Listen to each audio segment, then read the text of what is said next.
स्त्री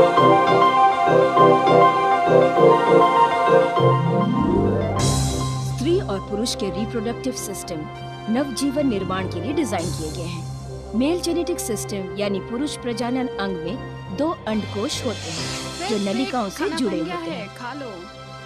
आया भाभी। ओके।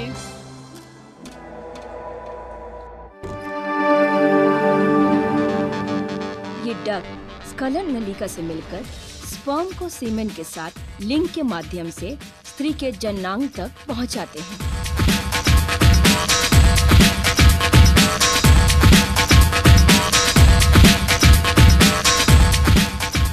वही स्त्री के जेनिटल सिस्टम की शुरुआत ओवरी यानी अंडाशय से होती है। ओवरी के अंदर हजारों फॉलिकल्स होते हैं। हर एक फॉलिकल खाली गेंद की तरह होता है जिसके अंदर एक अविकसित अंडाणु होता है। 28 दिनों के मासिक चक्र की शुरुआत मासिक धर्म यानी कि मेंस्ट्रुअल ब्लीडिंग से होती है। मासिक के प्रथम 7 दिनों में ही ओवरी के अंदर फॉलिकल्स बढ़ने लगते हैं। इस प्रक्रिया के क्रम में फॉलिकल्स एस्ट्रोजन हार्मोन का रिसाव शुरू कर देते हैं जो खून में मिलकर गर्भाशय की दीवारों को मजबूती प्रदान करते हैं। 7वें दिन सारे फॉलिकल्स बढ़ते हुए नष्ट होने लगते हैं, सिर्फ 1-2 को छोड़कर। ये बचा हुआ शक्तिशाली फॉलिकल बढ़ने लगता है और अपने अंदर एक अंडे को पुष्ट करता है। लगभग 12वें दिन ये फॉलिकल भारी मात्रा में एस्ट्रोजन का रिसाव खून में करता है। ये हार्मोन जब खून के माध्यम से हाइपोथैलेमस और मस्तिष्क में अवस्थित प्यूटिटरी ग्लैंड तक जाता है तो ये प्यूटिटरी ग्लैंड भारी मात्रा में ल्यूटनाइजिंग हार्मोन का रिसाव खून में करता है। 14वें दिन ल्यूटनाइजिंग हार्मोन के कारण फॉलिकल में एक अप्रत्याशित विकास होता है।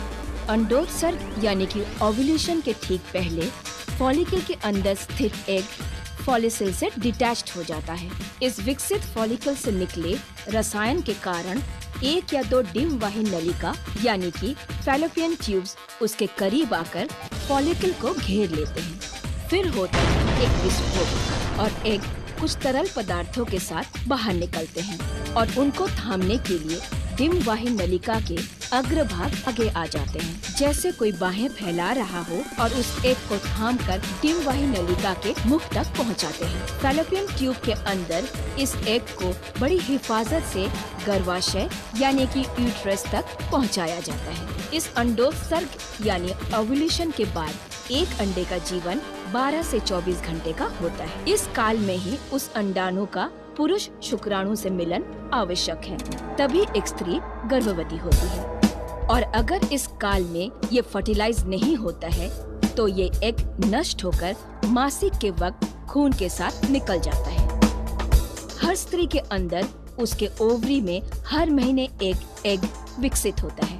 एक पुरुष के टेस्टिस से निकले लाखों स्पर्म लिंग के माध्यम से स्त्री के योनि में प्रवेश करते हैं और एक दौड़ शुरू होता है। लाखों स्पर्म्स एक अंडाणु में समाने की कोशिश करते हैं मगर कामयाब सिर्फ एक ही होता है। उस विजेता के प्रवेश के साथ ही फर्टिलाइजेशन हो जाता है। स्त्री और पुरुष के जेनेटिक मटेरियल्स मिलते हैं और नवजीवन अंकुरित होता है और शुरू होता है 40 हफ्ते का ये सफर।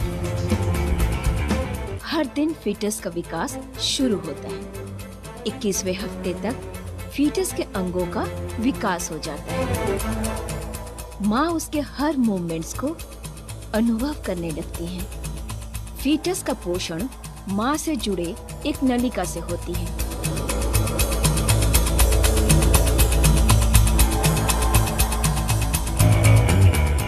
धीरे धीरे फीटस में श्वास प्रक्रिया की शुरुआत होती है।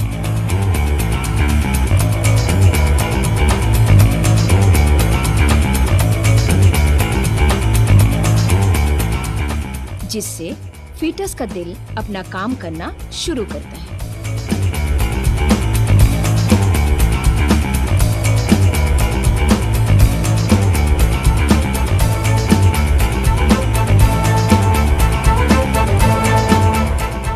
फिर 27वें हफ्ते के बाद फीटस का आंख विकसित होता है।